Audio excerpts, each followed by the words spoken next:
श्री गुरुचरित्र कथासारासहित दिगंबरा दिगंबरा श्रीपाद वल्लभ दिगंबरा. अध्याय 12वा. नरहरींचा गृहत्याग, काशी क्षेत्री संन्यास ग्रहण. श्री गणेशाय नमः. सिद्धयोगी म्हणाले, नामधारक मातोश्रींनी नरहरींना संन्यास घेऊ नका असे सांगितले. तेव्हा ते म्हणाले, आई तुम्ही मला थांबायला सांगता, पण आयुष्याचा काय भरवसा, देह अनित्य आहे.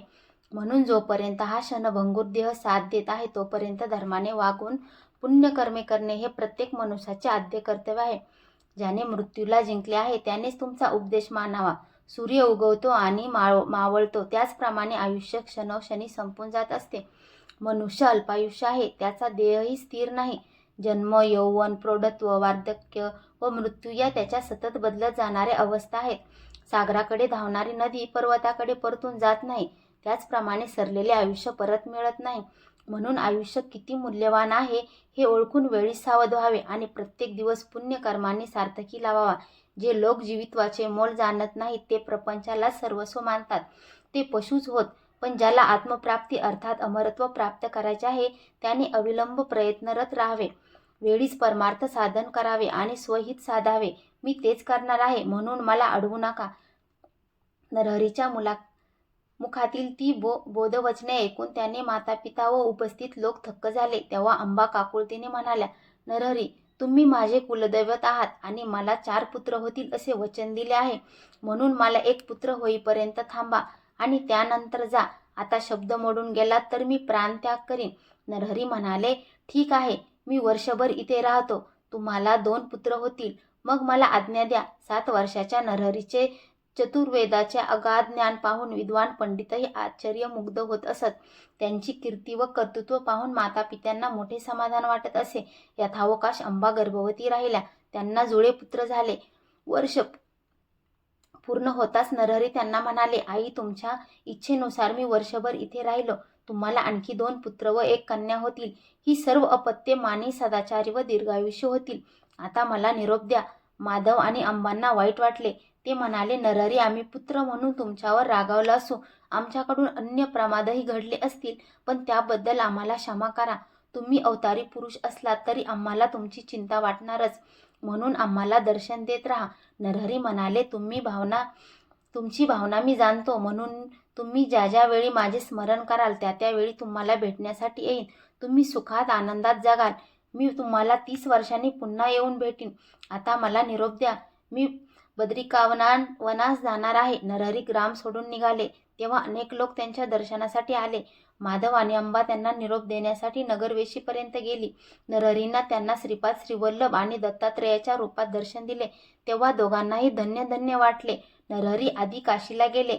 तिथे विश्वनाथाचे दर्शन घेऊन काही काळ राहिले.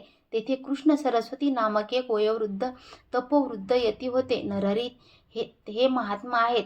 त्यांच्या लक्षात आले. ते काशीतील यतींना आणि विद्वजनांना म्हणाले, नरहरी लहान असले तरी पराकोटीचे ज्ञानी व महातपस्वी आहेत. जगाने वंदन करावे अशा योग्यतेचे आहेत. कलियुगात संन्यास धर्माचा लोप झाला आहे, त्यामुळे त्यांनी संन्यास दीक्षा घेतली तर संन्यास परंपरा उजळून निघेल. ते गुरुपदाचे अधिकारी आहेत. लोकांना अनुग्रह देण्यास समर्थ आहेत. ते लोकांना पावन करतील आणि पाखंड्याची तोंडे बंद करतील. हा विचार सर्वांना पटला. मग काशीतील शास्त्री, पंडित, तपस्वी यती यांनी नरहरींची भेट घेतली व म्हणाले, सध्या संन्यास घेणे निषिद्ध मानतात. लोक संन्यासावर टीका करतात. हे कुठेतरी थांबले पाहिजे. म्हणून तुम्ही संन्यास दीक्षा घेऊन या प्राचीन परंपरेचा उद्धार करा आणि संन्यास आश्रमास पुन्हा प्रतिष्ठा मिळवून द्या. त्यांची विनंती मान्य करून नरहरींनी कृष्ण सरस्वतीकडून विधिवत संन्यास दीक्षा घेतली. नरहरी नृसिंह सरस्वती झाले. ते ऐकून नामधारकांनी विचारले, नरहरी हे दत्तांचे अवतार आणि स्वतः जगद्गुरू असूनही त्यांनी गुरु का केले? कृष्ण सरस्वतींची गुरु परंपरा काय आहे? सिद्ध म्हणाले, श्रीकृष्ण जगतचालक असूनही सांदीपनींना गुरु करून त्यांनी गुरुपदाचे व गुरु परंपरेचे गौडपादाचार्य, गोविंदाचार्य, शंकराचार्य, विश्वरूपाचार्य, ज्ञानबोधगिरी, सिद्धगिरी, ईश्वर तीर्थ, नृसिंह तीर्थ, विद्या तीर्थ, शिवतीर्थ, भारती तीर्थ, मलियानंद, देवतीर्थ सरस्वती, यादवेंद्र सरस्वती व कृष्ण सरस्वती अशी गुरुशिष्य परंपरा आहे. संन्यास घेतल्यानंतर श्री गुरु नृसिंह सरस्वतींनी काशीमध्ये ज्ञानदानाचे महत् कार्य केले. अनेकांनी त्यांचे शिष्यत्व पत्करले. मग शिष्यासह तीर्थयात्रा करत ते प्रयागास गेले. तेथे माधव नामक ब्राह्मणाने त्यांच्याकडून संन्यास दीक्षा घेतली. दिगंबरा दिगंबरा श्रीपाद वल्लभ दिगंबरा. अध्याय 13वा. श्री गुरूंच्या कृपेने विप्रवर्यांचा उदरशूळ गेला. श्री गणेशाय नमः. सिद्ध म्हणाले, नामधारक. प्रयागातील वास्तव्यात श्री गुरु नृसिंह सरस्वतीने एकूण 7 जणांना संन्यास दीक्षा दिली. माधव सरस्वती, बाळ सरस्वती, कृष्ण सरस्वती, उपेंद्र सरस्वती, सदानंद सरस्वती, ज्ञानज्योती सरस्वती आणि सिद्ध ही त्यांची नावे होत. त्यानंतर शिष्यासमवेत ते दक्षिण यात्रेस निघाले. फिरत फिरत ते आपल्या जन्मगावी करंजास आले. तेथे आपल्या आईवडिलांना व भावंडांना भेटले. त्यांनी घरोघरी जाऊन पूजेचा स्वीकार केला. माधव आणि अंबा यांनी त्यांना उद्धार करण्याची विनंती केली. तेव्हा ते म्हणाले, मी तुमचा पुत्र असून संन्यास घेतला आहे, म्हणून तुम्हाला मोक्ष मिळेल. तुम्ही काशी क्षेत्री देह ठेवाल. ते ऐकून उभयत कृतकृत्य झाली. श्री गुरूंच्या रत्नाई नावाच्या भगिनी होत्या. त्यांनी संन्यास घेण्याची इच्छा व्यक्त केली. तेव्हा श्री गुरु म्हणाले, तुम्ही पतींची सेवा करा, संन्यास करा. तुम्हाला पूर्वजन्मीचे दूषित संचित कर्म अजून भोगायचे आहे. तुमचे पती तुमचा त्याग करून तापसी होतील. तुम्हाला कुष्ठ होईल. त्या रोज जर्जर अवस्थेत तुम्हाला माझे पुनश्च दर्शन होईल. मग तुम्ही गाणगापूर क्षेत्री जा. तेथे भीमा अमरच्या संगमावर पाप विनाश तीर्थ स्नान केल्यावर तुम्ही पापमुक्त व्हाल. त्यानंतर श्रीगुरु आपल्या शिष्यासह त्र्यंबकेश्वरास आले. त्यांनी आपल्या शिष्यांना त्या क्षेत्राचे महात्म्य सांगितले. म्हणाले, पूर्वी या ठिकाणी गौतमासह अनेक ऋषी तपश्चर्या करत होते. एकदा काही ऋषींच्या मनात गंगा भूलोकी आणण्यास लोकांचे कल्याण होईल असा विचार आला. तेव्हा त्यांनी एक मायावी गाय निर्माण केली. ती गौतमांच्या शेतात शिरून साळीचे पीक खाऊ लागली. तिला घालवून देण्यासाठी गौतमांनी दर्भाची एक काडी तिच्या दिशेने भिरकावली. अन्य ऋषींच्या मायाशक्तीने तिचे शस्त्रात रूपांतर झाले. त्यांच्या आघाताने ती गाय मरण पावली. त्या गोहत्येच्या पापनिष्कृतीसाठी ऋषीजनांनी गौतमांना गंगेला भूलोकी आणून तिथं स्नान करायचे सांगितले. तेव्हा त्यांनी तपश्चर्येने शिवजींना प्रसन्न करून गंगेला मनुष्याच्या पापशालनासाठी त्र्यंबकक्षेत्री प्रकट करण्यास सांगितले. त्याचप्रमाणे त्यांनी तिला तेथे अंशतः प्रकट केली. गौतमामुळे तिला गौतमी नाव पडले. त्यानंतर गौतमी काठची तीर्थक्षेत्रे पाहत श्रीगुरु मंजरिका गावी आले. तेथील माधवारण्य नावाचे भक्त त्यांची नित्य मानसपूजा करत असत. श्री गुरूंनी त्यांना प्रेमाने दर्शन दिले आणि ही मानसपूजा तुम्ही नित्य करत राहा. तुम्हाला दत्तात्रेयाचे प्रत्यक्ष दर्शन होईल आणि ब्रह्मलोकी सद्गती मिळेल असा आशीर्वादही दिला. त्यानंतर श्री गुरु वासर ब्रह्मेश्वर स्थानी गेले. तेथील नदीत शिष्यासह स्नान केले. तेवढ्यात पोटदुखी असह्य झालेले एक ब्राह्मण काठावर येऊन गडबडा लोळू लागले. त्याचे अन्नाशी अवघे वैरच होते. ते फलाहारच करायचे. ते महिना पंधरवाड्याने जेवले तरी पोटदुखी असह्य व्हायची. आदल्या दिवशी त्यांनी सणानिमित्त मिष्टान्न भोजन केले होते, म्हणूनच हा त्रास होत होता. शेवटी त्यांनी आता प्राणत्यागाशिवाय या जीवघेण्या व्याधीतून सुटका होणार नाही असा निर्वाणीचा विचार करून पाठीवर जड पाषाण बांधला आणि विषण्ण मनाने शिवनाम घेत नदीत शिरले. श्री गुरूंनी त्यांची वेदना जाणली. त्यांना बोलावून घेतले आणि या व्याधीवर माझ्याकडे रामबाण औषध आहे. आता तुमचे दुखणे गेलेच म्हणून समजा असे म्हणून धीर दिला आणि आत्महत्येपासून परावृत्त केले. त्यावेळी सायदेव नावाचे एक ब्राह्मण ग्रामधिकारी श्रीगुरूंच्या दर्शनास आले. श्रीगुरूंनी त्यांचे गोत्र, मूळ, गाव आदी चौकशी केली व म्हणाले, सायदेव हे ब्राह्मण पोटदुखीने आजारी आहेत. यांना तुमच्या घरी न्या व उडदाचे वडे, सांदणे आणि दुग्ध मिश्रित पक्वानांचे उत्तम भोजन द्या. त्यावर ते म्हणाले, माझ्या घरचे अन्न खाऊन यांचा प्राणत्याग झाला तर मला नाहक ब्रह्महत्येचे पातक लागेल. तेव्हा श्रीगुरू म्हणाले, उगीच संशय घेऊ नका, सांगितल्याप्रमाणे करा. ते म्हणाले, स्वामी, या ब्राह्मणासमवेत तुम्ही सर्वांनी माझ्या घरी भोजन करून मला उपकृत करा. श्री गुरूंनी त्यांना संमती देताच ते आनंदाने घरी गेले. स्नान संध्यादी नित्यकर्मे झाल्यानंतर श्रीगुरू आपले शिष्य व उदरशूळ झालेल्या त्या ब्राह्मणांना घेऊन साईदेवाच्या घरी गेले. साईदेव आणि त्यांच्या पत्नी जाखाई यांनी त्यांची पूजा केली. श्री गुरूंनी त्यांना तुमच्या वंशात गुरुभक्तीची परंपरा निरंतर चालू राहील असा वर दिला.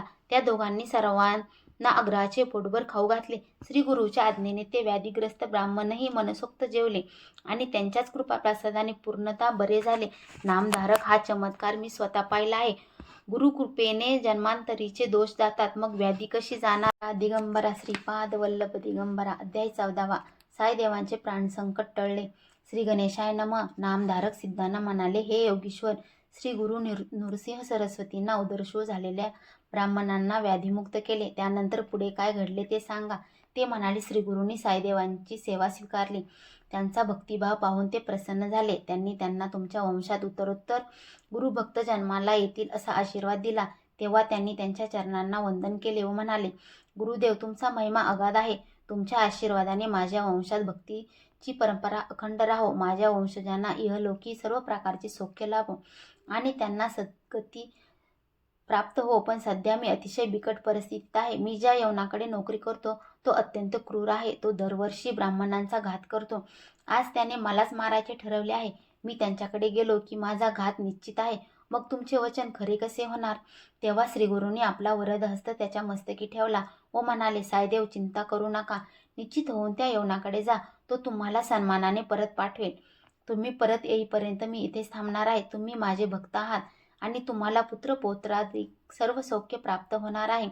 श्री गुरूंनी अभय दिले आणि साईदेवांची काळजीच मिटली. ते यवनाकडे गेले. त्यांच्या रूपाने आपल्यासमोर साक्षात काळच उभा आहे असे त्यांना वाटले. त्यावेळी त्या यवनाने त्यांच्याकडे पाहिले तर काय, ते अग्नीसारखे भयंकर तेजस्वी दिसले. तेव्हा हा काय चमत्कार आहे हेच त्यांना कळेना. त्यांची मती कुंठित झाली. त्यांच्या तोंडातून शब्दच निघेना. तो संतापाने अक्षरशः थरथरत होता. ते त्याचे उग्ररूप पाहून ते भीतीने श्रीगुरूंचा धावा करू लागले. त्यावेळी त्यांच्याकडे पाहत असताना त्या यवनाला चक्कर आली. तो कसाबसा घरात गेला आणि पलंगावर पडताच झोपी गेला. तेवढ्यात त्याला एक भयंकर स्वप्न पडले. त्यामध्ये एक तेजस्वी ब्राह्मण शस्त्राघात करून त्यांच्या शरीराचे तुकडे तुकडे करत आहे असे दृश्य दिसले. तो दचकून जागा झाला. त्यावेळी त्यांच्या हृदयातून प्राणांतिक कळा येत होत्या. त्यामुळे तो घाबरला. या ब्राह्मणाचा घात केल्यास आपलाही मृत्यू अटळ आहे हे त्याच्या लक्षात आले. त्याने धावत जाऊन त्यांचे पाय धरले आणि तुम्हाला इथे कोणी बोलावले, कृपा करून आपल्या घरी जा असे म्हणून वस्त्रभूषणे देऊन त्यांना निरोप दिला. प्राणसंकट टळले होते. साईदेव श्रीगुरूंना भेटण्यासाठी आतुरतेने धावत नदीतीरी गेले. त्यांनी कृतज्ञतेने त्यांचे पाय धरले.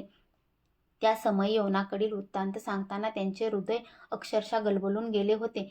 ते म्हणाले, गुरुदेव, तुम्ही माझे रक्षण करते आहात आणि तुमच्या कृपेने मला जीवनदान मिळाले आहे.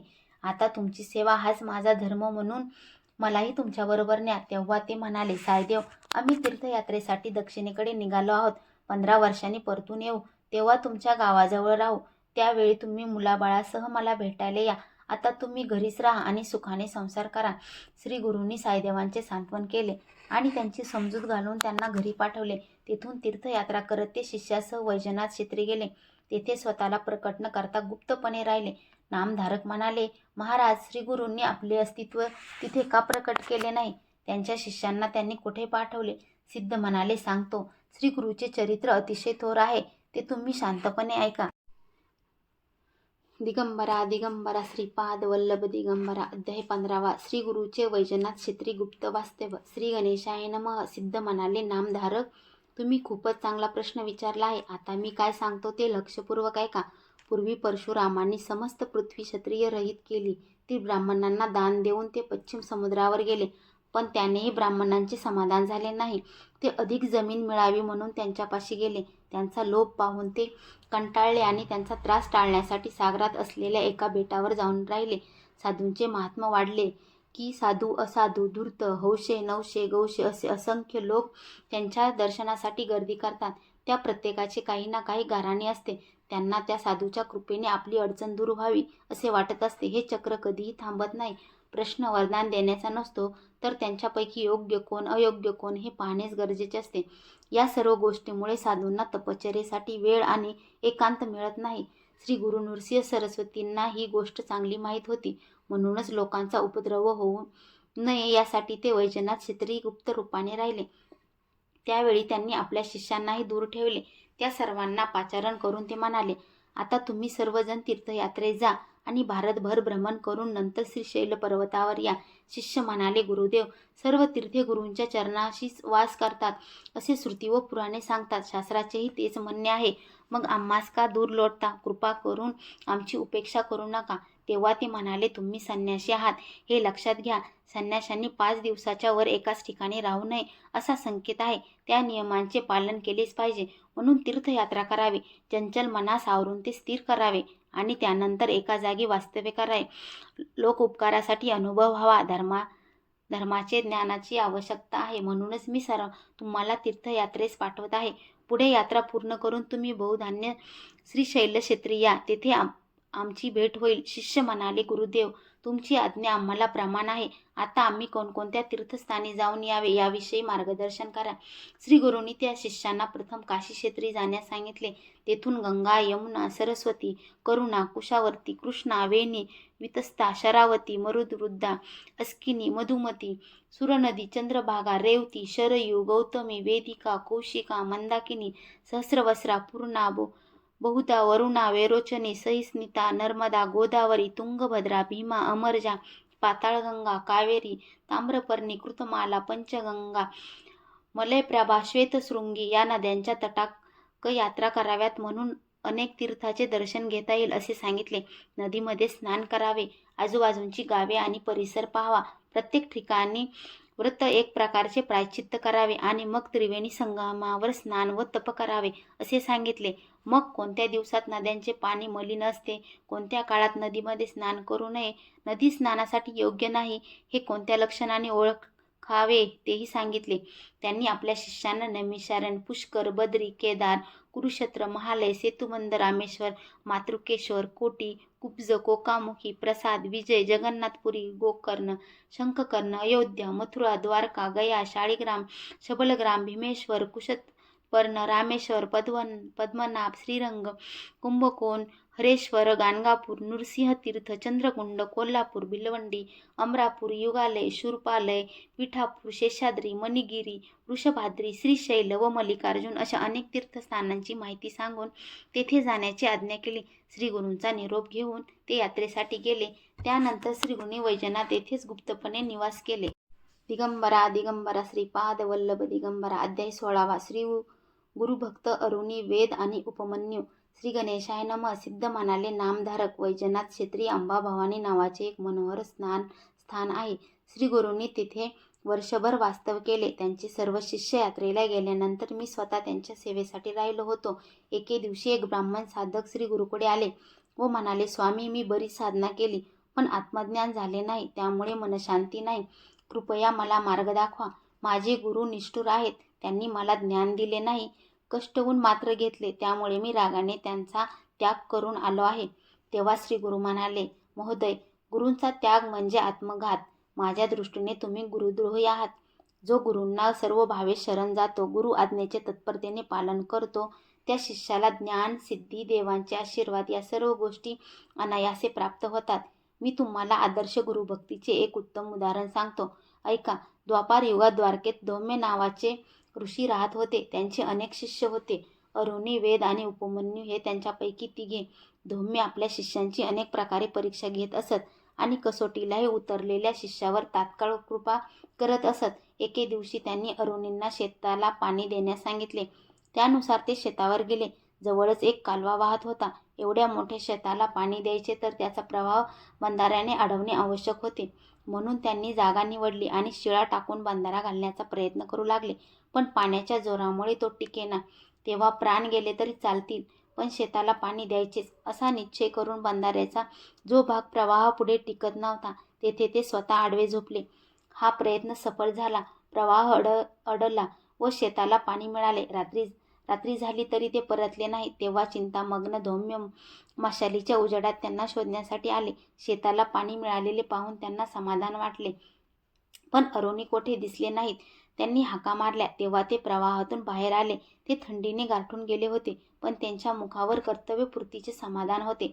तेव्हा सर्व प्रकार लक्षात आल्यावर धौम्यांनी गुरुकार्यासाठी प्राणांचीही पर्वा न करणाऱ्या अरुणींना वात्सल्याने जवळ घेतले व आपला वरदहस्त त्यांच्या मस्तकी ठेवला. त्यांच्या आशीर्वादाने ते तात्काळ महाज्ञानी झाले. धौम्यांनी वेदांनाही त्या शेतातील साळीच्या पिकाची राखण करायला सांगितले. पीक तयार झाल्यावर त्यांनी कापणी व झोडपणी करून खळ्याच्या धान्याची रास तयार केली. मग ते आश्रमात आले. धौम्यांनी त्यांना रेडा जुंपलेला एक गाडा दिला. तो घेऊन ते शेतात गेले. त्यात 2 खंडी साळी भरली व आश्रमाकडे निघाले. मग रेड्याला गाडा ओढवेना. मग जोखडात मान अडकवून तेही गाडा ओढू लागले. मार्गात रेडा चिखलात रुतला असता त्यांनी त्याला सोडले आणि महत्प्रयत्नाने गाडा बाहेर काढला. त्यानंतर त्यांनी रेड्याच्या गळ्यातील फास स्वतःच्या गळ्याभोवती बांधला आणि खांद्याचा आधार देऊन तो गाडा कसाबसा ओढत आश्रमात आणला. धौम्यांनी धावत जाऊन त्यांच्या गळ्याभोवती आवळलेला फास सोडवला आणि स्वहस्ते त्यांचा घाम पुसला. त्यांच्या भक्तीने प्रसन्न झालेल्या धोम्यांनी त्यांनाही वरदान देऊन वेदशास्त्र संपन्न व महाज्ञानी केले.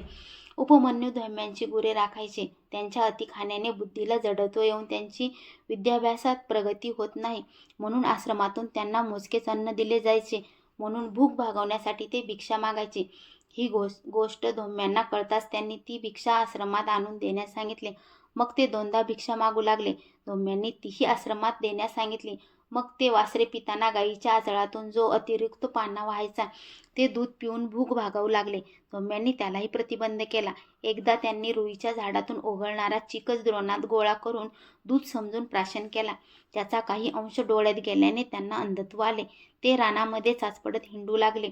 तिथे अडखळून एका आडात पडले आणि आता गुरे वासरे हरवतील या चिंतेने रडू लागले. रात्री धोम्यांनी शोध घेऊन त्यांना शोधून काढले.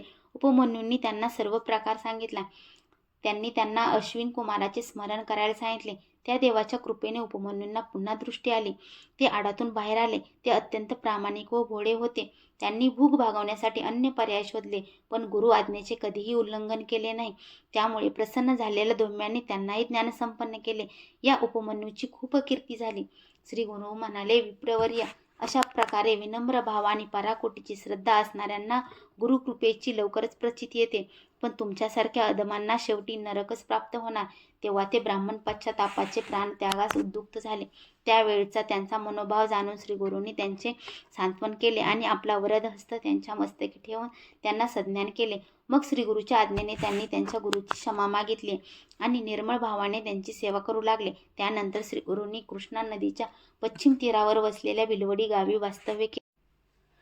दिगंबरा दिगंबरा श्रीपाद वल्लभ दिगंबरा. अध्याय 17. ब्रह्मचार्यांना ज्ञानप्राप्ती. श्री गणेशाय नमः. सिद्ध म्हणाले, नामधारक कृष्णा नदीच्या पश्चिम तीरावर वसलेल्या भिलवडी गावाजवळ भुवनेश्वरी देवीचे देऊळ आहे. ते एक प्राचीन सिद्धस्थान आहे. तेथे असलेल्या औदुंबरापाशी श्रीगुरूंनी वास्तव केले. बहुत काळ ते गुरु गुप्त रूपानेच वावरले. ते सामान्य तपस्व्याप्रमाणे स्नानसंध्या करत असत, जप तप वृत्ते करत असत आणि गावात हिंडून भिक्षा मागत असत. चतुर्मासाचे सर्व दिवस त्यांनी अनुष्ठानातच घालवले. ते ऐकून नामधारक म्हणाले, महाराज, श्री गुरु नृसिंह सरस्वती हे तर एक परमात्म स्वरूप प्राप्त पूर्ण सिद्ध होते, तरीही त्यांना अनुष्ठाने केली, भिक्षा मागितली असे त्यांनी का केले? सिद्ध म्हणाले, ज्ञानप्राप्ती झाली तरी तपश्चर्या सोडू नये. समाजात मान्यवर लोक जसे आचरण करतात त्याचे सामान्य लोक अनुसरण करत असतात, तेही तुम्ही लक्षात घ्या. आता भिक्षेविषयी सांगायचे तर ती एक पवित्र वृत्ती आहे. संन्याशांनाही परिग्रह, संचय न करणे, भिक्षेवरच उदरनिर्वाह करणे आणि सर्व काळ साधना मग्न राहणे हाच त्या आश्रमाचा धर्म आहे. दत्तात्रेय व शंकर हेही भिक्षा मागतात. त्याचे हेच कारण आहे. भिक्षेसाठी हिंडताना निजकृपेने भक्तांना व दीन आर्तांना उद्धार करणे हाच मुख्य उद्देश असतो. श्री गुरु भिलवडीमध्ये गुप्तपणे राहत असले तरी त्यांची सत्कीर्ती व्हायची ती झालीच. त्यांचे महात्मा लोकांमध्ये कसे प्रकट झाले ते ऐका. कोल्हापुरात एक वेदशास्त्र संपन्न ऋग्वेदी ब्राह्मण राहत होते. त्यांना विद्वजनांमध्ये फार मान होता, पण त्यांचे पुत्र बुद्धिहीन व मूर्ख होते. त्याचे माता पिता ते लहान असतानाच वारले असल्याने त्यांच्या आप्तांनीच त्यांचे पालनपोषण केले व कुलाचाराला अनुसरून 7व्या वर्षी त्यांची मुंज करून त्यांना शिकवण्यासाठी अध्यापकाकडे पाठवले. पण त्यांनी विद्याभ्यासात प्रगती झाली नाही. शिकवलेले काही त्यांना लक्षात राहत नसे. ब्राह्मणांना विद्या यायलाच हवी, त्याशिवाय त्यांचा उदरनिर्वाह कसा होणार? या मंदपणामुळे लोक त्यांना अडाणी म्हणून हिणवायचे. तेव्हा ते म्हणायचे, मी पूर्वजन्मी विद्यादान केले नसेल म्हणून या जन्मात मला विद्या अभ्यास येत नाही. त्याला मी तरी काय करू? आता तुम्हीच काहीतरी उपाय करा. त्यावर लोक हसून म्हणायचे, तुम्हाला पुढच्या जन्मीच विद्या येईल, या जन्मी तुम्ही भिक्षेवरच पोट भरा. अशा प्रकारे सातत्याने अवहेलना होऊन लागल्यावर ते ब्राह्मण कुमार अतिशय दुःखी झाले आणि विद्या येत नाही याची खंत करत गाव सोडून निघाले. त्यांच्या मनात एकसारखे आत्महत्येचे विचार होते. रात्रीच्या सुमारास ते भिलवडीस आले. तेथे भुवनेश्वरीचे दर्शन घेतले. त्यांनी अनुदक टाकले आणि त्यांच्या समोर धरणे धरून बसले. ते आक्रोश करून सातत्याने विनंती करत होते, आई, सर्वांनी माझी हेटाळणी केली, पण तुम्ही तरी उपेक्षा करू नका. मला मार्ग दाखवा, माझ्यावर कृपा करा. असे 3 दिवस लोटले. शेवटी अगदीच निरुपाय झाला. तेव्हा ते देवींना म्हणाले, तुम्ही स्वप्नात येऊन मार्गदर्शन कराल असे मला वाटत होते, पण तुम्हीही पाठ फिरवली. आता मी काय करू? कोठे जाऊ? थांबा, मी तुम्हाला माझी जीभच अर्पण करतो. पण त्यानंतरही कृपा केली नाहीत तर हे शरीरच तुमच्या चरणी वाहीन. मग त्यांनी खरोखरच आपली जीभ कापली आणि देवी मूर्तीच्या चरणी वाहिली. तो त्यांचा निर्धार पाहून देवींना करुणा आली. त्याच रात्री त्यांच्या स्वप्नात गेल्या व म्हणाल्या, बाळ, माझ्यावर रागावू नका. कृष्णाच्या पश्चिम तीरावर औदुंबराखाली एक महातपस्वी अवतारी पुरुष वास्तव्यास आहेत. त्यांना शरण जा, तेच तुमची इच्छा पुरवतील. त्या दृष्टांताने ब्राह्मण कुमाराला जाग आली. देवींना वंदन करून ते कृष्णा नदीच्या दिशेने धावले आणि प्रवाहात झेप घेऊन पलीकडे गेले. तेथे औदुंबराखाली श्रीकृष्ण, नृसिंह, सरस्वती स्वामी महाराज बसले होते. त्यांना पाहताच त्यांना अत्यानंद झाला. त्यांनी त्यांचे पाय धरले. जीभ नसल्यामुळे त्यांना बोलता येत नसले तरी अंतर्ज्ञानी श्रीगुरूंनी त्यांचा मनोभाव जाणला होता. त्यांनी आपला वरद हस्त त्यांच्या मस्तकी ठेवला तर काय आश्चर्य, त्यांना पुन्हा जीभ आली आणि वेदशास्त्रे, पुराणे, तर्कशास्त्र, भाषा, व्याकरण असे सर्व ज्ञान प्राप्त झाले. परिस्पर्शाने लोखंडाचे सुवर्ण व्हावे तसे श्रीगुरूच्या पुनीत स्पर्शाने त्या ब्रह्मचार्यांना पांडित्य प्राप्त झाले. सिद्ध म्हणाले, नामधारक असा आहे गुरूंचा महिमा. ते ज्या ठिकाणी राहतात त्या स्थानालाही महत्त्व प्राप्त. दिगंबरा दिगंबरा श्रीपाद वल्लभ दिगंबरा. अध्याय 18. गरीब ब्राह्मणांचे दारिद्र्य घालवले. श्री गणेशाय नमः. नामधारक सिद्धयोग्यांना म्हणाले, महाराज, श्रीगुरु नृसिंह सरस्वती चरित्र इतके श्रवणीय आहे की ते कितीही ऐकले तरी मनाचे समाधान होत नाही. तरी कृपा करून पुढील कथा सांगा. ते म्हणाले, बेलवडीत काही काळ वास्तव्य करून श्रीगुरु कृष्णेच्या काठाकाठाने पदभ्रमण करत कृष्णा वरुणा संगमावर गेले. तेथूनच पुढे कृष्णा पंचगंगा संगमावर गेले. शिवा, भद्रा, भोगावती, कुंभी आणि सरस्वती याच त्या पंचगंगा होत. हे संगम क्षेत्र दक्षिण वाराणसी म्हणून प्रख्यात आहे. याचे महात्म्य प्रयाग आणि कुरुक्षेत्राहून जास्त मानतात. येथे स्नान केल्याने 6 प्रकारच्या महापातकांचा नाश होतो. येथे अमरेश्वराचे मंदिर असून त्यांच्या दर्शनाने जीवाला अमरत्व प्राप्त होते. येथे पवित्र औदुंबर वृक्ष आहे. येथे 64 योनींचे नित्य निवास करतात. येथील संगम षटकुळात शुक्लतीर्थ, पापविनाशतीर्थ, काम्यतीर्थ, सिद्धवरदतीर्थ, प्रयागतीर्थ, शक्तितीर्थ, अमरतीर्थ व कोटीतीर्थ अशी 8 तीर्थे आहेत. आणि कृष्णा, वेणी व पंचगंगा मिळून एकूण 7 नद्या आहेत. त्यांच्या दर्शनाने सर्व मनोकामना पूर्ण होतात. त्यांच्यात स्नान केल्याने अगणित पुण्य लाभ होतो. या कृष्णा पंचगंगा संगमावर श्रीगुरु काही काळ गुप्त रूपाने सामान्य यती रूपात राहिले. त्यानंतर त्यांचे महात्म्य लोकांमध्ये प्रकट झाले. कसे ते सांगतो. पंचगंगा संगमावर अमरपूर नावाचे गाव आहे. तेथे श्रीगुरु भिक्षा मागण्यासाठी जात असत. त्या गावात एक वेदाभ्यासी गरीब ब्राह्मण राहत असे. ते सुशील, सात्विक, कर्म मार्गाचे नीट आचरण करणारे व आतिथ्यशील होते. ते नित्य कोरडी भिक्षा मागून कुटुंबाचे पालनपोषण करायचे. त्यांच्या पत्नीही सुस्वभावी व पतिव्रता होत्या. त्या ब्राह्मणांच्या अंगणात गेवड्याचा एक वेल होता. त्याला पुष्कळ शेंगा यायच्या. एखाद्या दिवशी भिक्षा मिळाली नाही तर ती दोघे त्या गेवड्याच्या शेंगावरच गुजराण करत असत. एके दिवशी श्रीगुरु भिक्षेसाठी त्या ब्राह्मणाच्या घरी गेले असता त्यांनी श्रीगुरूंना आदराने घरात नेले. त्यांनी भक्तिभावाने पूजा केली. त्यांना भात व गेवड्याच्या शेंगांची भाजी असे भोजन दिले. त्या सेवेने श्रीगुरु अतिशय प्रसन्न झाले. त्यांनी त्या ब्राह्मणांना आता तुमचे दारिद्र्य जाईल असा आशीर्वाद देऊन त्यांचा निरोप घेतला. संगमावर जाताना त्यांनी त्यांच्या अंगणातील गेवड्याचा वेल उपटून टाकला आणि निघून गेले. श्रीगुरूंनी गेवड्याचा वेलाचा उच्छेद केला म्हणून ब्राह्मणींना अतिशय दुःख झाले. त्या नशिबाला दोष देत रडू लागल्या. म्हणाल्या, अरे रे, काय हे दुर्दैव्य! त्या यतींना आम्ही काय त्रास दिला म्हणून त्यांनी आमचे अन्नच तोडून टाकले. हे त्यांचे बोलणे त्यांच्या पतींना रुचले नाही. ते रागावून म्हणाले, यतीश्वरांना दोष देऊ नका. सर्व विश्व त्या महादेवाच्या अधीन आहे. आपले प्रारब्ध असे आहे तसे सर्व घडत असते. हे घडवून आणण्यासाठीच तेच कोणाला तरी निमित्त करतात. पूर्वजन्मी आपण जी काही बरी वाईट कर्मे केली असतात त्याचीच परिणती म्हणून या जन्मात सुख दुःखे प्राप्त होत असतात. जे पेरावे तेच उगवते. मग त्यासाठी इतरांना कशासाठी दोष द्यायचा? त्या यतीश्वरांनी आपल्याकडे भोजन केले हे आपले सद्भाग्य. तसेच त्यांनी आपल्या दारिद्र्य मुक्तीचा आशीर्वादही दिला आहे. असे असताना तुम्ही त्यांच्याबद्दल अनुचित बोलणे योग्य नाही. त्यानंतर त्या ब्राह्मणांनी तो सर्व वेल एकत्र करून नदीच्या पात्रात टाकला. त्या वेलाचे मूळ रूप खोलवर गेले होते. ते तरी कशाला ठेवायचे म्हणून ते जमीन खणू लागले. त्यांनी त्या वेलाचे मूळच उपटून काढले तेव्हा त्याखाली एक कुंभ सापडला. त्यांनी तो घरात नेला आणि त्याच्या तोंडावरची वेळणी सोडली तर काय आश्चर्य, त्यात भरपूर द्रव्य भरलेले होते. ते पाहून त्या दोघांच्या आनंदाला पारावार उरला नाही. श्रीगुरु आमच्यावर प्रसन्न झाले. त्यांनी आमचे दैन्य घालवले. ते ईश्वरी अवतार आहेत असे म्हणून ती दोघे यतीश्वरांना जय जयकार करू लागली. त्यानंतर ते दाम्पत्य संगमावर गेले. त्यांनी श्रीगुरूंना कृतज्ञतेने वंदन केले आणि त्यांची पूजा करून घडलेला सर्व प्रकार सांगितला. तेव्हा ते म्हणाले, या घटनेची कुठेही वाच्यता करू नका. जर बोललात तर आलेली लक्ष्मी निघून जाईल. माझ्याबद्दलही काही सांगू नका. तुमच्या वंशात लक्ष्मी अखंड नांदेल. ते ऐकून दाम्पत्य धन्य झाले. श्रीगुरूंचा निरोप घेऊन ते घरी परतले. नामधारक ज्यांच्यावर गुरुकृपा होते त्यांच्या घरी दैन्य राहतच नाही. म्हणून ज्यांचे दैव चांगले नाही त्यांचे श्रीगुरूंना शरण जाऊन त्यांची भक्ती करावी. गुरुकृपेने इह परलोकी सौख्य प्राप्त होते. भक्तांचे कल्याण होते. दिगंबरा दिगंबरा श्रीपाद वल्लभ दिगंबरा. अध्याय 19. नावाड्याची त्रिस्थळी यात्रा. श्री क्षेत्र औदुंबर महात्मा. श्री गणेशाय नमः. नामधारक सिद्धयोग्यांना म्हणाले, महाराज, श्रीगुरूंनी कृष्णा पंचगंगा संगमावर अमरेश्वराच्या निकट औदुंबर वृक्षाखाली वास्तव्य केले असे तुम्ही म्हणालात. पण अश्वत्थादी अनेक पवित्र वृक्ष असतात. श्रीगुरूंची औदुंबरावरच का प्रीती होती? ते म्हणाले, पूर्वी नृसिंह अवतार घेऊन विष्णूंनी आपल्या नखांनी हिरण्यकश्यपूचे पोट फाडून त्याचा वध केला. त्याच्या पोटात विष असल्यामुळे विष्णूच्या हाताच्या बोटांना व नखांना दाह होऊ लागला. त्यावर उपचार म्हणून त्यांनी औदुंबराच्या फळामध्ये आपली नखे रोवली.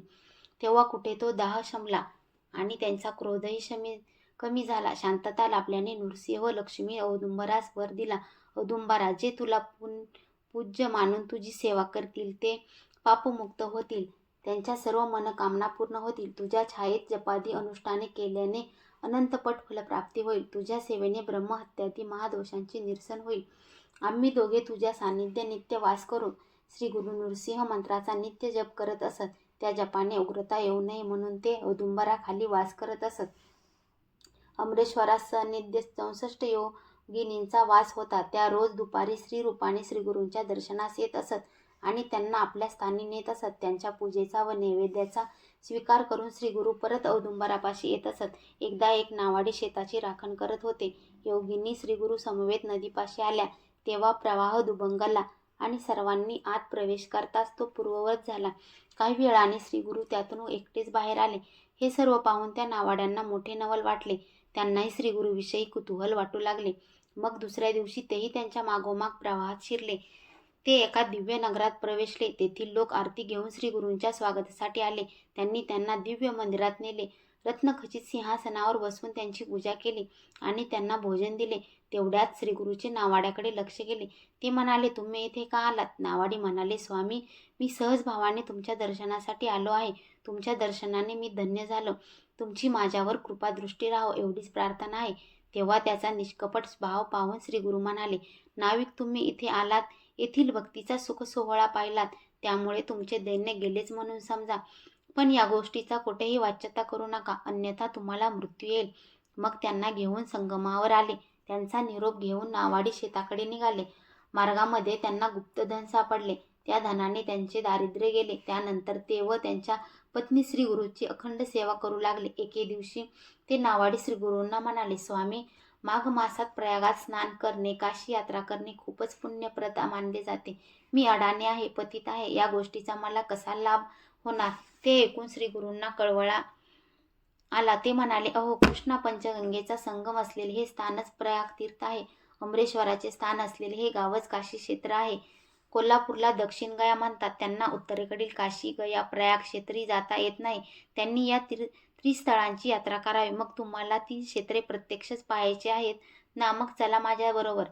मग श्रीगुरूंनी त्यांना व्याघ्रचर्मावर आपल्या मागे बसवले आणि आपल्या अचित्त योगशक्तीने क्षणार्धात प्रयाग क्षेत्री नेले. तेथील संगमावर स्नान करून मध्यान्ह समय ते काशीस आले. तेथे संगंगेत स्नान करून विश्वनाथाचे दर्शन घेतले. सायंकाळी गया क्षेत्री स्नान व दर्शन करून सूर्यास्ताच्या समय ते मुक्कामी परतले. अशा प्रकारे श्रीगुरूंच्या कृपेने त्या नावाड्याला 3 पुण्यक्षेत्रांची यात्रा घडली. औदुंबर क्षेत्री श्रीगुरूची खूपच कीर्ती झाली. त्यानंतर अन्यत्र जाण्याचे ठरवून त्यांनी अमरेश्वराचा निरोप घेतला. तेव्हा 64 योगिनींना खूपच दुःख झाले. श्रीगुरूंनी त्यांचे सांत्वन केले व म्हणाले, मी लौकिकार्थ्या पूर्वेकडे जात असलो तरी सूक्ष्म रूपाने येथेच राहणार आहे. औदुंबर कल्पवृक्ष आहे, त्यामध्ये मी अन्नपूर्णांना ठेवून जात आहे. हे स्थळ गुरुस्थान म्हणून प्रख्यात होईल. जे भक्त माझ्या पादुकांची व या औदुंबराची सेवा करतील त्यांना तुम्ही सहाय्य करा. त्या भक्तांचे सर्व इष्ट मनोरथ पूर्ण होतील येथील अन्नपूर्णा देवीचे आराधना केल्याने चारही पुरुषार्थ साध्य होतील. येथे चंद्रग्रहण, सूर्यग्रहण, संक्रांत, सोमवती अमावस्या आणि व्यतिपातादी पर्व मी काळी स्नान केल्याने स्वर्गातील मंदाकिनीच्या तीरी ब्राह्मणांचा सहस्र साल कृत कपिला गायीचे दान केल्याने पुण्य मिळेल. येथे औदुंबराखाली जप, होम, मानसपूजा, रुद्रापाठ, ब्राह्मण भोजन व प्रदक्षिणा केल्याने कोटीपट पुण्यफळ मिळेल. श्री गुरूंनी योगिनींना औदुंबर क्षेत्राचे महात्म्य सांगितले आणि ते भीमातीरी वसलेल्या गाणगापुरास दिगंबरा दिगंबरा श्रीपाद वल्लभ दिगंबरा. अध्याय 20. ब्राह्मणीची ब्रह्मसंबंध बाधा दूर केली. श्री गणेशाय नमः. सिद्ध नामधारकांना म्हणाले, श्री गुरु औदुंबर क्षेत्री आहेत. अशी ज्यांनी दृढ श्रद्धा आहे त्या भक्तांना त्यांच्या कृपेची अनुभूती येतेच. त्याविषयी एक कथा सांगतो ऐका. शिरोळ गावी गंगाधर नामक एक वेदाभ्यासी ब्राह्मण राहत असत. त्यांच्या सुशील पत्नींना 5 पुत्र झाले, पण त्यापैकी एकही जगला नाही. संतती जगण्यासाठी त्यांनी अनेक उपाय केले, पण उपयोग झाला नाही. म्हणून त्या दुःखी दाम्पत्याने गावातील ज्ञानी ब्राह्मणांना विचारले असता ते गंगाधराच्या पत्नींना म्हणाले, पूर्वजन्मी तुम्ही शौनक गोत्राच्या एका ब्राह्मणाकडून ऋण घेतले होते, पण ते परत केले नाही. त्यामुळे त्यांनी निराशेने आत्महत्या केली. ते ब्राह्मण पिशाच झाले असून तेच तुमचे गर्भपात करत आहेत. ते ऐकून त्या ब्राह्मणी शोकाकुल झाल्या. त्यांनी ब्राह्मणांचे पाय धरले व म्हणाले, माझ्या पूर्व दुष्कृत्यामुळे मी मातृत्व सुखाला मुकले आहे. आता तुम्हीच काहीतरी मार्ग दाखवा. त्यावर ते म्हणाले, कन्या, तुम्ही ब्रह्मद्रव्याचा उपहार व ब्रह्महत्या असे दुहेरी पातक केले आहे. तो दोष घालवण्यासाठी औदुंबर क्षेत्री जा. तेथे राहून श्री गुरुचरणाची आराधना करा. ते पवित्र गुरुपीठ आहे. तेथील पापविनाश तीर्थात स्नान करून तुम्ही औदुंबराला पाणी घाला. असे 7 वेळा करून श्री गुरूंच्या चरणावर जलाभिषेक करा. नंतर काम्य तीर्थात स्नान करून गुरुचरणांची नित्य भक्तिभावे पूजा करा. अशा प्रकारे महिनाभर आराधना केल्यावर श्री गुरु नृसिंह सरस्वतीच्या कृपा प्रसादाने तुम्ही पापमुक्त व्हाल. ब्रह्मसंबंधाची बाधा टळेल व तुमचे कार्य होईल. त्या विप्रांच्या आदेशानुसार त्या ब्राह्मणी औदुंबर क्षेत्री गेल्या.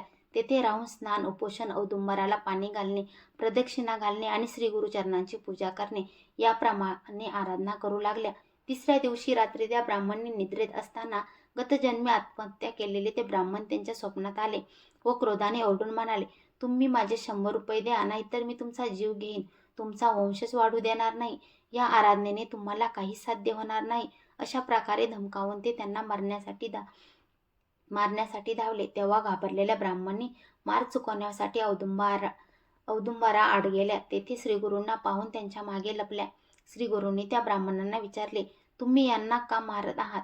ते म्हणाले, यांनी माझ्या द्रव्याचा अपहार केला आहे, म्हणून याची बाजू घेऊन माझ्याशी पक्षपात करू नका. ते उर्मट भाषण ऐकून श्रीगुरू संतापले. ते त्यांना खडसावून म्हणाले, या कन्या माझ्या भक्त आहेत. यांना त्रास दिल्यास तर माझ्याशी गाठ आहे. या यथाशक्ती जे द्रव्य देतील ते घ्या आणि यांना सोडा. माझे ऐकाल तर पिशाची योनीतून सुटका होऊन तुम्हाला सद्गती मिळेल. ऐकले नाही तर माझ्या भक्ताचे रक्षण करण्यास मी समर्थ आहे, हे लक्षात ठेवा. ते ऐकून ते वरमले. त्यांनी श्रीगुरूंना वंदन करून त्यांचे म्हणणे मान्य केले. श्रीगुरू त्यांना म्हणाले, या ब्राह्मणींनी तुमचे उत्तर कार्य केल्यावर तुम्हाला सद्गती मिळेल, म्हणून द्रव्यासाठी अडून बसू नका. या यथाशक्ती जे देतील त्यावर समाधान माना. मग ते ब्राह्मणींना म्हणाले, साध्वी, या आराधनेने तुम्ही ब्रह्महत्येच्या पातकातून मुक्त व्हाल. या ब्रह्मसंबंध तुम्हाला त्रास देणार नाही. तुम्हाला पूर्णायुषी कन्या व पुत्र होतील. तुमचे कल्याण होईल. त्या स्वप्न दृष्टांताने त्यांना धीर आला. त्या ब्राह्मणींनी महिनाभराची गुरुचरणाची सेवा पूर्ण केली. मग त्या ब्राह्मणाच्या नावाने उत्तर कार्य व दानधर्म केला. त्यामुळे त्यांचे ब्रह्महत्येचे पातक नाहीसे झाले. ब्रह्मसंबंधालाही मुक्ती मिळाली. अन्य दिनी श्रीगुरू पुन्हा त्यांच्या स्वप्नात गेले. 2 नारळ त्यांच्या ओठी टाकले व म्हणाले, साध्वी, तुम्हाला विद्वान व शतायुषी पुत्र होतील. तुमची वंश परंपरा अखंड राहील. आता व्रताचे उद्यापन करा. त्याचप्रमाणे त्यांनी उद्यापन केले. त्या प्रसंगी श्रीगुरूंनी स्वतः प्रकट होऊन त्या दंपतीस दर्शन व आशीर्वाद दिले. पुढे श्रीगुरूच्या कृपेने त्या ब्राह्मणींना जुळे मुलगे झाले. ज्येष्ठ पुत्राचा व्रत बंद करून धाकट्या पुत्राचा त्याच्या 3ऱ्या वर्षी चौलकर्म करण्याचा त्या दंपतींनी बेत होता. त्याचप्रमाणे त्यांनी सर्व तयारी केली. पण चौलकर्माच्या आदल्या दिवशी मध्यरात्रीच त्या मुलाच्या हातापायांना धनुर्वाताची आकडी आली. त्यानंतर 3 दिवस मरण प्राणवेदना सहन केल्यावर 4थ्या दिवशी सायंकाळी तो गतप्राण झाला. तेव्हा त्या दाम्पत्यांना मोठाच धक्का बसला. गुरुदेव, तुमच्या कृपाप्रसादाने झालेल्या आणि तुम्हीच दीर्घायुष्याचे वरदान दिलेले या माझ्या पुत्राला असे अल्पायुष्य मरण आलेच कसे? आज तुमच्या वचनाला कमीपणा आला असे म्हणत त्या ब्राह्मणी प्रेताला कवटाळून रात्रभर रडत होत्या. आपल्या मुलावर अंत्यसंस्कार करून द्यायचे नाहीत असा निश्चय करून त्यांनी ते प्रेत वस्त्राने स्वतःच्या छातीशी बांधून ठेवले. लोकांनी त्यांना खूप समजावले पण व्यर्थ. दुपार झाली तरी त्या हट्ट सोडेनात. त्यामुळे लोक संभ्रमात पडले. त्यांना दोष देऊ लागले. इतक्या श्रीगुरु नृसिंह सरस्वती बालब्रह्मचार्याच्या रूपात त्यांच्यापाशी आले.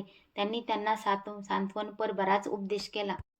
दिगंबरा दिगंबरा श्रीपाद वल्लभ दिगंबरा. अध्याय 21. मृत विप्रपुत्र पुन्हा जिवंत झाला. श्री गणेशाय नमः. सिद्ध म्हणाले, नामधारक ब्रह्मचार्याने मृत बालकाच्या मातोश्रीचे अर्थात गंगाधराच्या पत्नीचे मृदू वचनांनी सांत्वन केले. ते म्हणाले, बाई, या भूलोकी जन्मलेल्या प्रत्येकाला आज ना उद्या जायचेच आहे. कोणी आधी जातो तर कोणी नंतर जातो. उत्पत्ती व नाश हे सृष्टीचक्र अव्याहत चालूच आहे. मायेच्या अचित्त प्रभावाने मनामध्ये ममत्व निर्माण होते. या भ्रांतीनेच कन्या, पुत्र, पत्नी, मित्र यांची आसक्ती उत्पन्न होते. सर्व प्रकारचे प्राणी आपापल्या पूर्वकर्मानेच उत्पन्न होतात आणि देह प्रारब्ध भोगताच मृत्यूनंतर जीवात्मा पुन्हा नवीन देह धारण करतो. अर्थात व्यक्ताचे अव्यक्त होते आणि अव्यक्ताचे व्यक्त होते. हा क्रम चालूच असतो. म्हणून जे ज्ञानी आहेत ते मनुष्याच्या जन्माचे व मृत्यूचे सुख दुःख मानत नाहीत. अज्ञानी माणसे मात्र मायामोहामुळे नाती जोडून सुख दुःखे भोगतात. तुमचेही अनेक जन्म झालेले आहेत. त्यावेळी कोणीतरी तुमचे माता पिता बंधू सोयरे असणारच. त्यांच्या वियोगाने दुःख तुम्ही आज करता काय?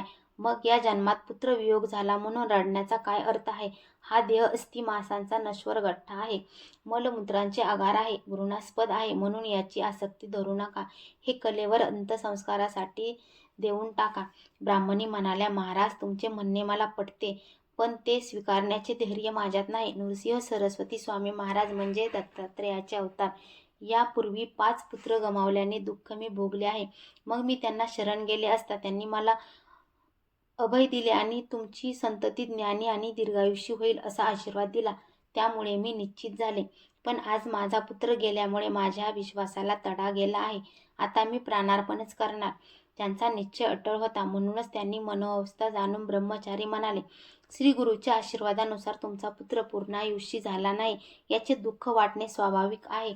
तो विश्वास ढळू देऊ नका. आता पुत्राचे कलेवर घेऊन औदुंबर क्षेत्री जा. मग त्याच्या बाबतीत जे योग्य आहे ते श्रीगुरु करतीलच. त्यांच्या आश्वासक बोलण्याने ब्राह्मणींना धीर आला. मुलाचे शव पाठीला बांधून त्या औदुंबर क्षेत्री गेल्या. तेथे आपल्या बाळाला श्रीगुरूच्या पादुकाजवळ ठेवले आणि श्रीगुरूंची आपल्याला येथेच वरदान दिले होते तो प्रसंग आठवून त्या अनिवार्य आक्रोश करू लागल्या. गुरु पादुकावर डोके आपटून रडू लागल्या. पादुका रक्ताने माखल्या. त्या समयी त्यांचे पती व आप्तजनही बरोबर आले होते. त्यांनी त्यांची वारंवार समजूत काढली आणि अंत्यसंस्कारासाठी प्रेताची मागणी केली. पण त्या ऐकनात. रात्र झाली. त्यांचा हट्ट पाहून लोक कंटाळले आणि उद्या सकाळी काय करायचे ते ठरवू असा विचार करून मुक्कामी गेले.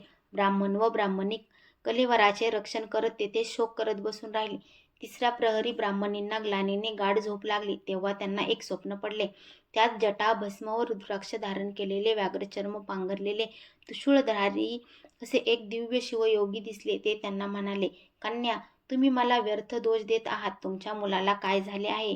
थांबा, मी याला जिवंत करतो. मग त्यांनी झोळीतील भस्म त्यांच्या सर्वांगाला लावले आणि त्याच्या मुखात प्राणवायूचा संचार केला. मग हा पहा, मी तुमचा पुत्र जिवंत केला आहे असे म्हणून ते अदृश्य झाले. ब्राह्मणी खडबडून जाग्या झाल्या. त्यांनी प्रेताकडे पाहिले तर काय आश्चर्य! तो मुलगा हळूहळू उठून बसला आणि धावत त्यांच्यापाशी येऊन म्हणाला, आई, मला भूक लागली आहे, दूध दे ना. तेव्हा त्यांचा व त्यांच्या पतींचा डोळ्यावर विश्वास बसेना. त्यांनी त्याला छातीशी कवटाळून अश्रूंनी न्हाऊ घातले. त्या सुखाचे काय वर्णन करावे.